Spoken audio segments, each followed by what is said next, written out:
Our text this morning is in Matthew 1 through 17. This is the opening bit. It's the genealogy. Now, some of you enjoy genealogy.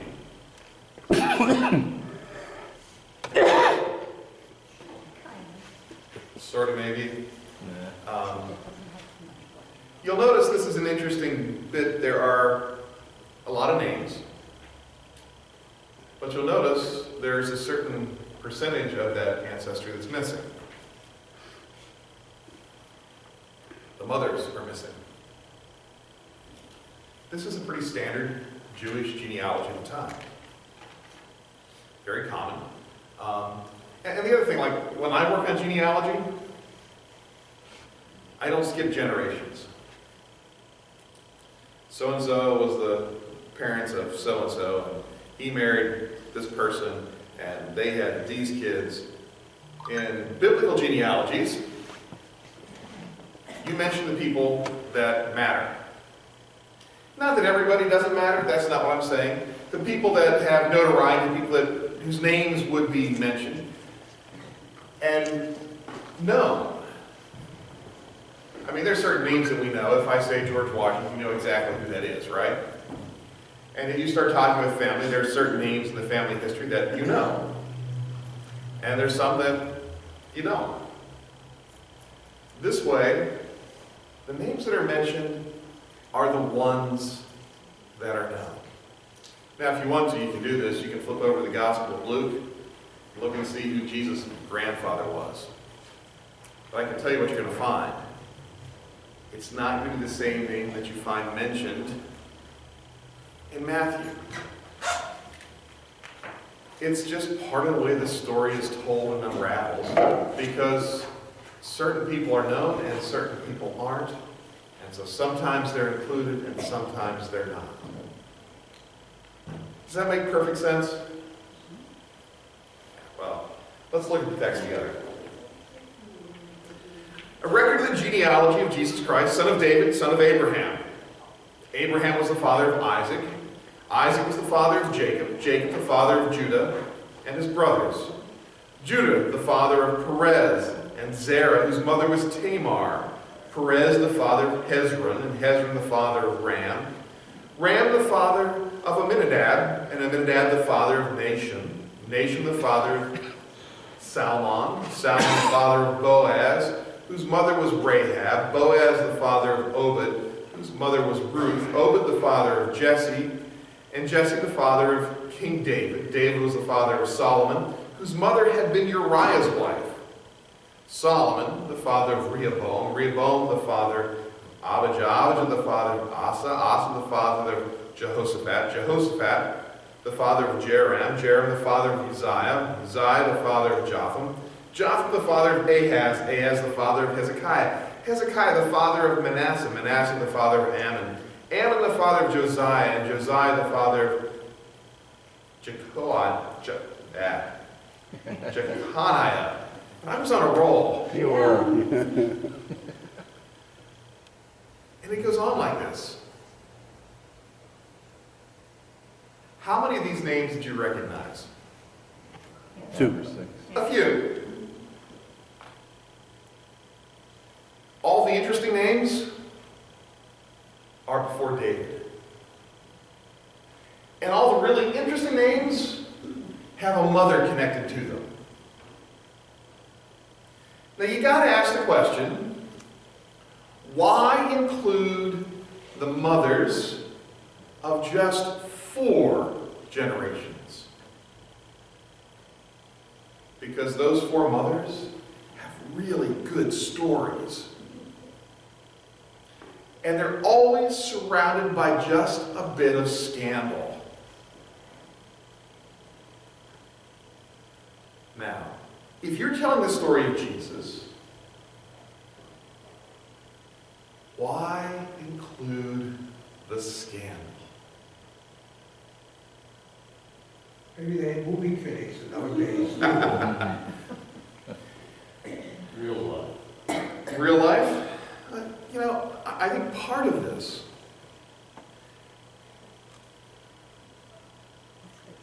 Some of you like to look at reviews on Amazon before you buy a product. Anybody? Do you ever at all wonder about those products that only have 5-star reviews?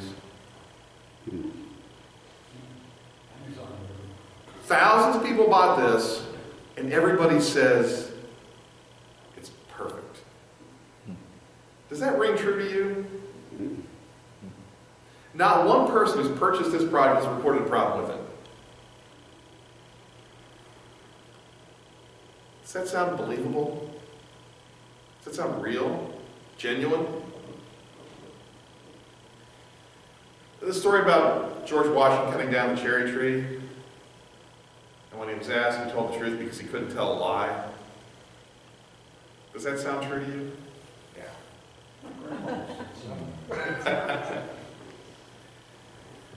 That's the problem with some of this. If you don't include the real stuff, the problems, it doesn't seem right. It doesn't seem real. It seems fictitious. That could be one reason. The other thing about these 4 women who are included in Jesus' genealogy, they're all Gentiles. And depending on how you read their stories, there's always just a bit of scandal about them. Pray with me, please, as we start. Lord, as we look at this text this morning, there are many names that we don't know.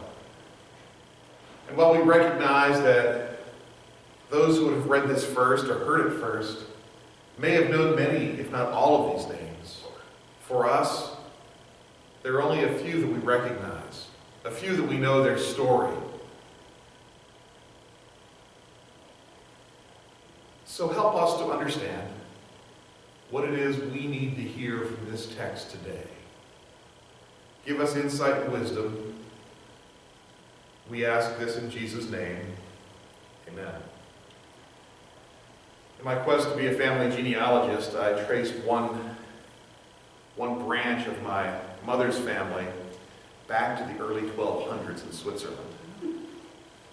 For me, it's a little bit of a badge of honor because no one else in the family found this bit.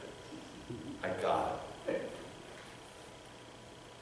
But you know, it's just a list of names and dates. I don't know any of these people. Now, as I go further back, every once in a while I get a story about a person here and there, and I like to include that because it makes this interesting and real. Otherwise, it's really just a list of names and dates, and I could have just made it up, and no one would know the difference. Genealogies tell stories if we know the people involved.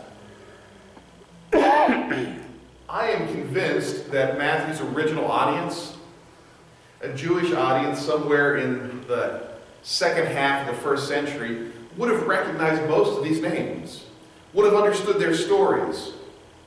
Much like when we talk about founding fathers of the United States, we know their stories, or at least bits of them. And we know that George Washington slept everywhere from the East Coast to the West Coast,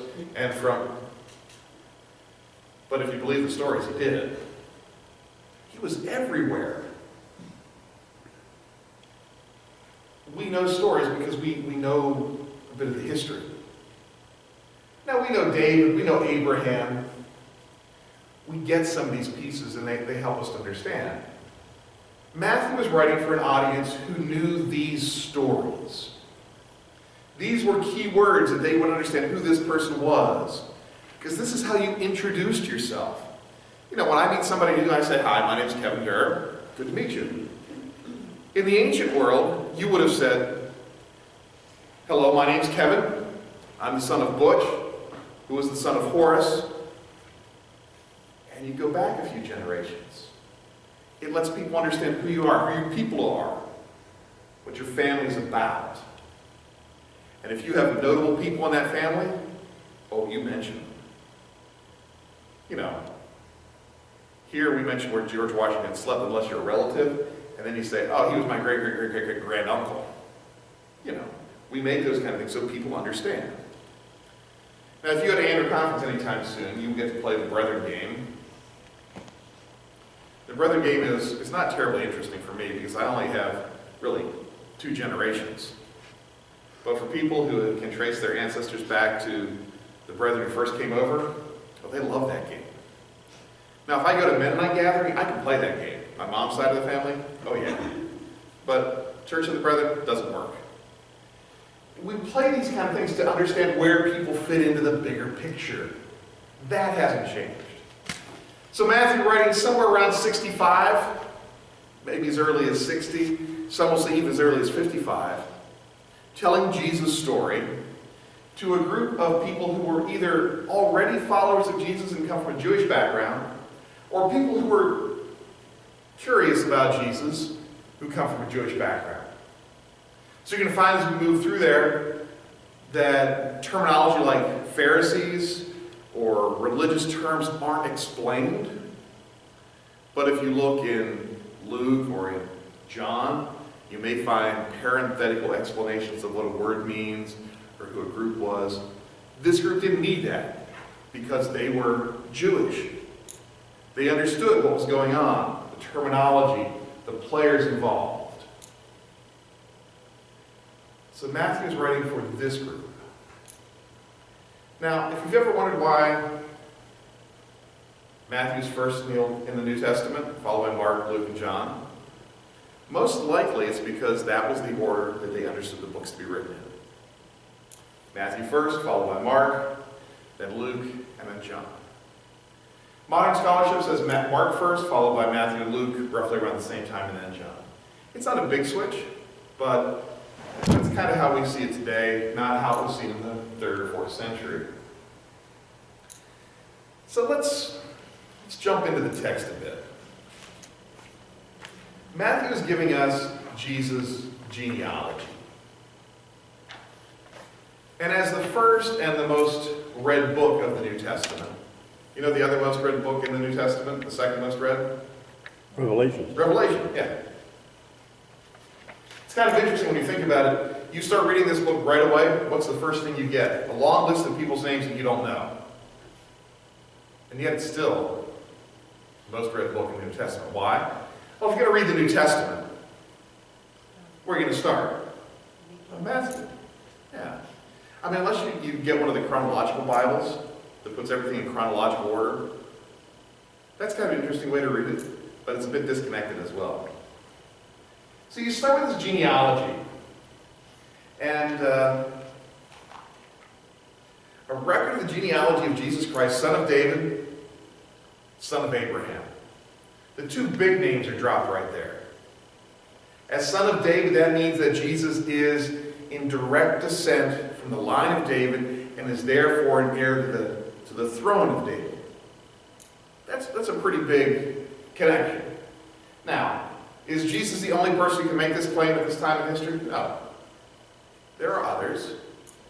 But in starting this way, it tells us what Matthew wants us to know about Jesus. First of all, he is the Christ, the Messiah, the one who is coming to claim that throne. The other thing he mentions is the son of Abraham. In other words, they're saying he's Jewish. He's the son of the king. He is ready for this. And then we move into the names. Abraham was the father of Isaac. Isaac the father of Jacob. Jacob the father of Judah and his brothers. Judah the father of Perez and Zerah, whose mother was Tamar. Why mention this woman? Do you remember the story from early in Genesis? It's a great story. Judah marries off his oldest son, What a bad name to get. Just E-R. I wonder if his friends called him emergency room. I know, they didn't exist yet.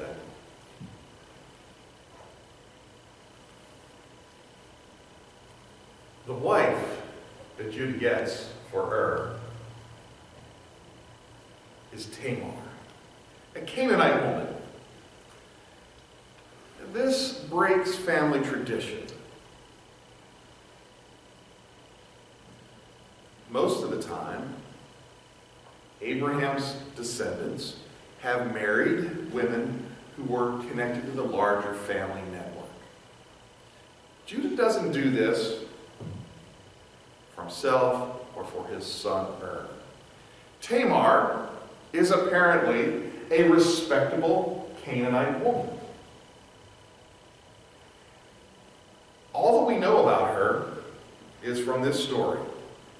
She's married to Derr, and Derr is an evil man. We don't know what Derr did that was evil, but God decided that he needed to die. Not exactly sure how he killed him. If he dropped a piano on him. That's one of my favorite cartoons of all time. It's a Far Side comic. There's this God is sitting at his desk and his computer screen's in front of him. And there's this piano on a rope above a guy, and God's finger is hovering over the smite button. My keyboard does not have a smite button. I gotta say, I kind of want one. You don't know what God does ultimately with this situation, but is this what happened to Derr? Did God drop a piano on him? I don't know. All I know is God put him to death because he was an evil man, and that was it. So according to tradition and the way things were done, even before the Levitical code is given,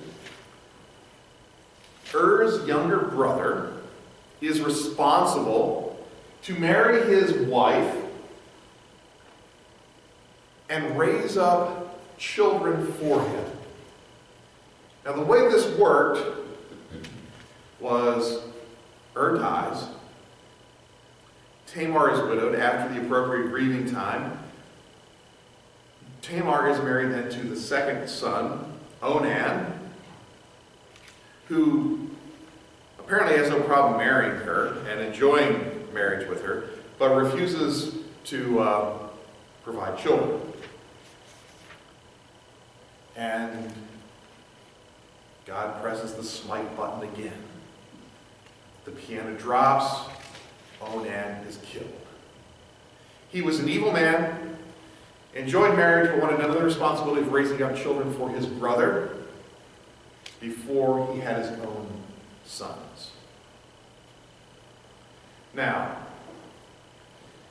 Judah has one son left, Shelah. And he is hesitant to marry his last son to Tamar. I can imagine how people talk. Tamar was the black widow. Nobody would want to marry this woman because every husband she gets, they die. Even though very clear from the text, it's the problem that her husbands were evil and God pressed the smite button. Not her. She, at this point, is above reproach, even though she's a Canaanite. There is nothing mentioned about her character that is questionable. Time goes by, and she still hasn't been married to the youngest son, who is now of age. She's living in her father's house, and Judah does nothing. So Tamar acts on her own. She dresses up as a prostitute, goes to the town where she knows Judah will be for the shearing of his sheep, and seduces him. He didn't have his credit card with him to pay her at the time, so he left her his signet, his cord, and his staff, and sent someone back to give her appropriate compensation. When he comes back, she's gone. He tells his lackey, don't say anything about this to anybody, we'll just keep it a secret. Sometime later, it's discovered that Tamar is pregnant. And Judah is furious. So angry that he wants Tamar killed. Because she has been an adulteress. So he asks the question, who's the father? And she produces his staff, his signet, and his cord.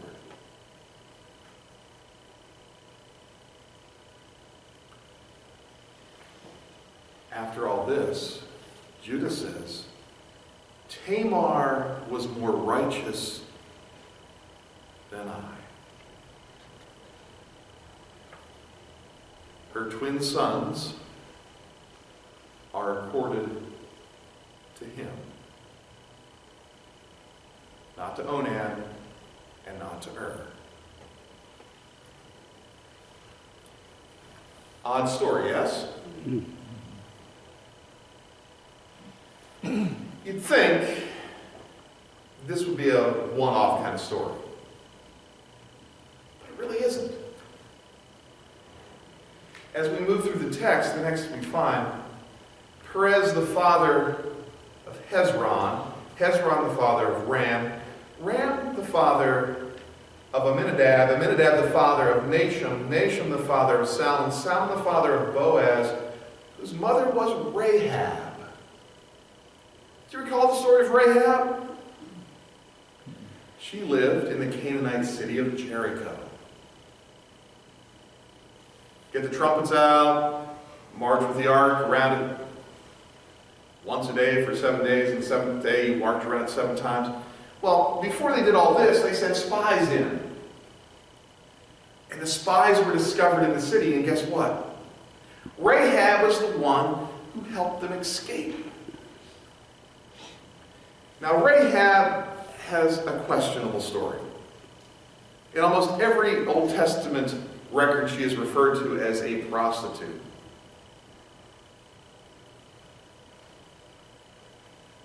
But she saves the spies. It was during the time of the harvest. She hid them on the roof of her inn/brothel/boarding house, whatever you want to call it, and covered them with the grain that was drying in the sun. When the soldiers came in, they couldn't find them. She lowers them out the window because her house was on the wall. And she and her family are saved when the time of destruction comes because they rescued the 2 spies. Good story, right? But Rahab is a woman of questionable character, as was Tamar, right? They both did what they needed to do to survive. But there's scandal about both of these women.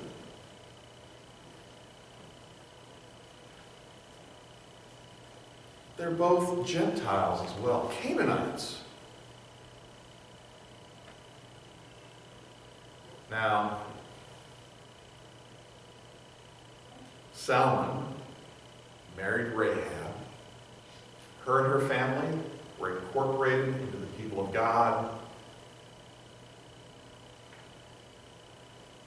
And they had a son named Boaz. Salmon was the father of Boaz, whose mother was Rahab.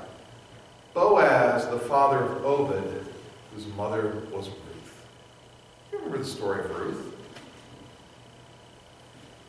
Ruth was a young woman, a Moabite, married an Israelite young man.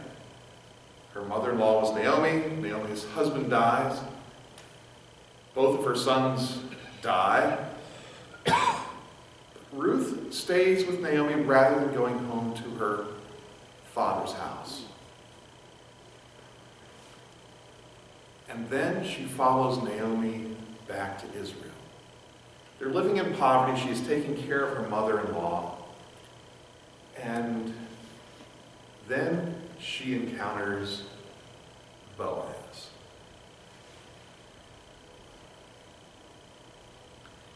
The story of Ruth and Boaz is interesting.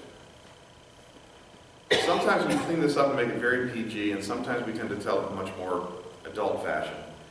And I don't know which is true and which is best.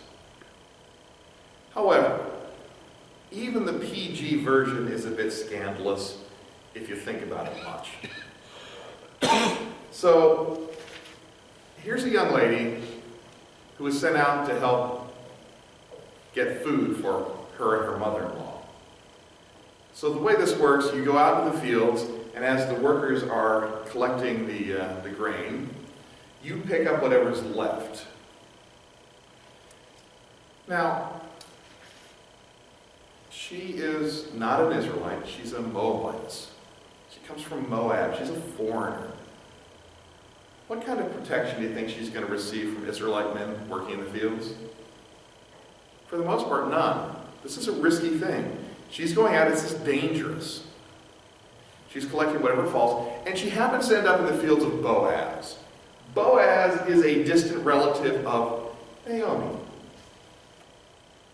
And Boaz acts in a very respectable fashion and makes sure that his relative has food by leaving it for Ruth to pick up.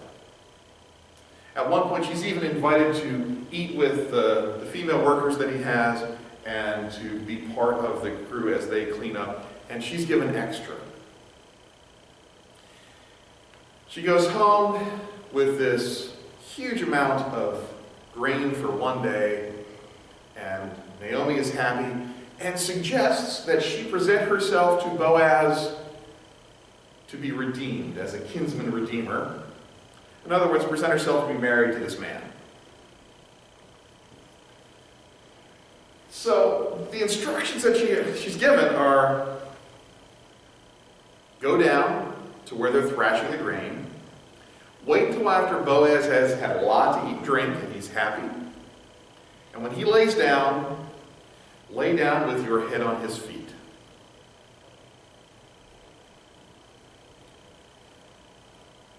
Does that seem a bit sketchy to you as well?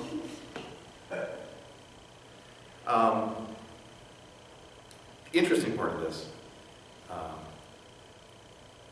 Boaz awakes in the middle of the night. He's startled by finding someone laying on his feet. His first inclination was to think it was a demon according to some of the rabbinical materials. And he reached down and he touched her head and realized she had hair and was relieved that it was a woman instead of a demon. Because apparently, in his mind, all demons were bald. I don't know why. I'm not sure what that says about me.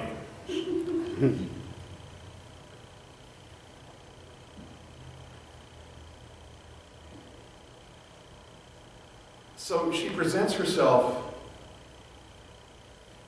to be married.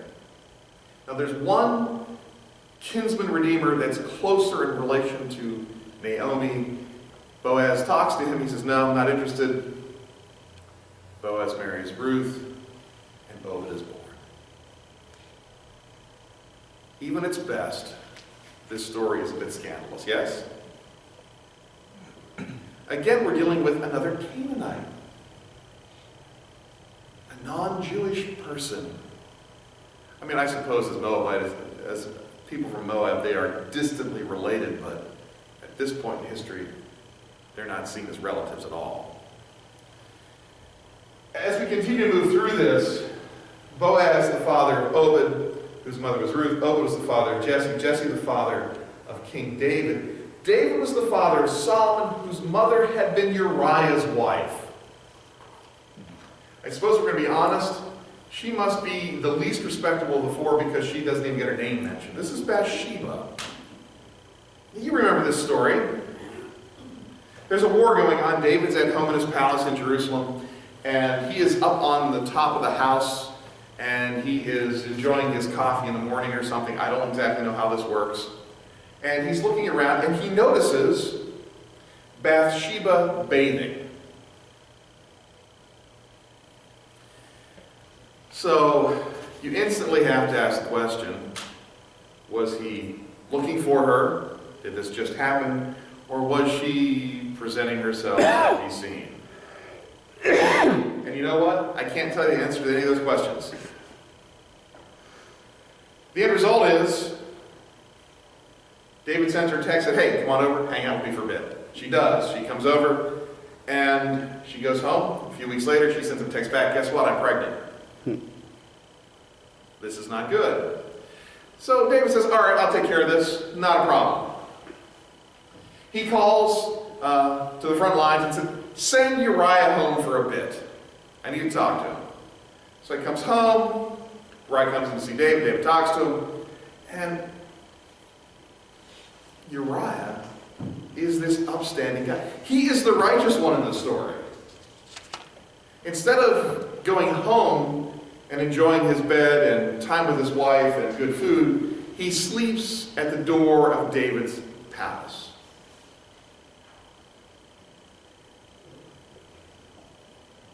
So David resorts to the level of a low level of action. He sends a note back to the field commander and said, when the fighting's thick and heavy,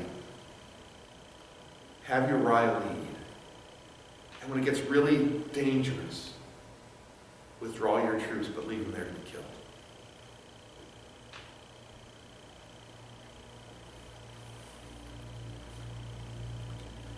How would you like that to be your grandpa in the story?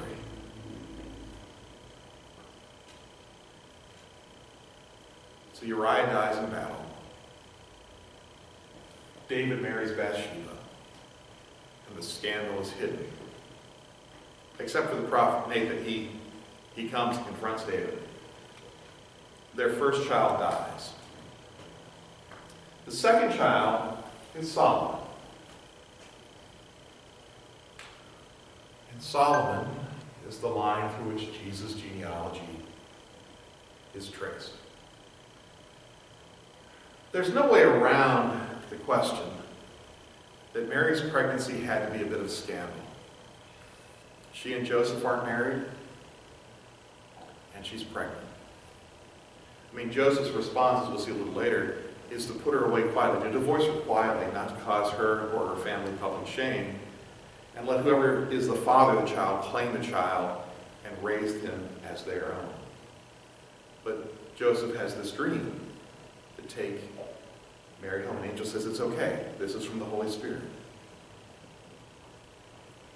But can you imagine that conversation that Mary had with Joseph? That Mary had with her parents? There is an interesting bit of scandal in all of this. And sometimes what appears to be scandal really isn't. I mean, to everybody else, outside the situation of Mary and Joseph, it would appear to be scandal.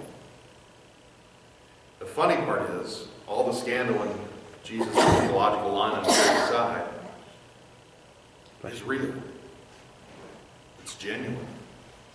But Mary's isn't. So I suppose we could say there are really 5 women included in Jesus' genealogy. 4 Canaanites and Mary. Each one of them would have been in a difficult situation.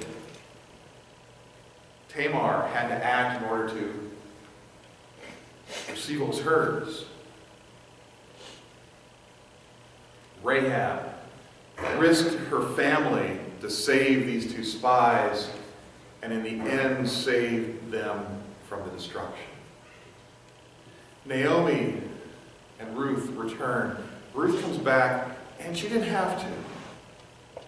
She was very honorable in this. And it scores points with Boaz, but she's living in poverty, and she has to take risky steps to make sure that her and her mother-in-law can eat. Bathsheba, regardless of what she intended when she took a bath on that particular day, had very little choice in all this.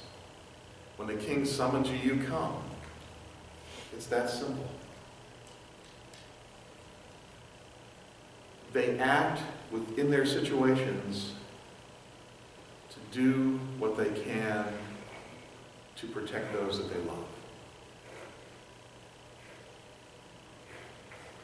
Perhaps that's part of the story. In some ways, I'm surprised that it's Matthew who mentions these 4 women and not Luke. Luke in his gospel highlights issues around women much more frequently than Matthew does. But Matthew tells a story. And one of the things we should draw from this is that Jesus is not just a Jewish Messiah, a Jewish Savior, but throughout his family's history, Gentiles have been saved and are part of the story as well. As a result, you and I get to participate in the continuing story of who Jesus is. Now, there are a lot of other things we could possibly say about this. And there are a lot of names that I haven't looked at in detail. I find these 4 stories to be the most intriguing and challenging to watch. At the end of the day, I can't tell you that I've got their stories right. I mean, I can tell you what bits I know from Genesis, and later documents that tell who they are. But I'm not sure that's why Matthew wants us to know these women. But they're important to the story. And if for no other reason, do you recall who was the first person at Jesus' tomb to see him after the resurrection? Mary. It was Mary. It wasn't one of the disciples. It was one of the women who throughout history has had scandal associated with her name. The first eyewitness, the first evangelist, Mary. Would you pray with us? Gracious God, as we engage this text and learn more of you, give us wisdom and insight that we might know you more clearly. Help us to see past what appears to be scandal and understand that you are working even in ways that we cannot fathom or understand.